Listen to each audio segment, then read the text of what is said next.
আসানসোলের কালীপাহাড়ি সংলগ্ন 19 নম্বর জাতীয় সড়কের পাশে থাকা আসানসোল পৌর নিগমের ময়লা আবর্জনা ফেলার ডাম্পিং এ আগুন। রাস্তার পাশে ডাম্পিং ইয়ার্ডে আগুন লাগার ফলে ধোঁয়াচ্ছন্ন জাতীয় সড়ক। এই বিষয়ে আসানসোল পৌরসভার মেয়র বিধান উপাধ্যায় বলেন, এই প্রচন্ড তীব্র দাবদাহে সবকিছুতে আগুন লাগছে। কর্পোরেশনের টিম গেছে ঘটনাস্থলে, খুব দ্রুত ব্যবস্থা গ্রহণ করা হচ্ছে। যা প্রচন্ড গরম পড়েছে, এখন চারিদিকে আগুন। তবে আমাদের কর্পোরেশনের তরফ থেকে অফিসটি গেছে ওখানে গিয়ে যাতে তাড়াতাড়ির মধ্যে করা যায় তার ব্যবস্থা। আসানসোল থেকে নিজস্ব প্রতিনিধির রিপোর্ট, টিভি নিউজ 10।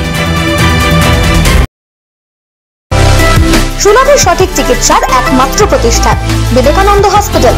24 ঘন্টা emergency service, blood bank, trauma care. আপনাদের সেবায় আমরা তৎপর।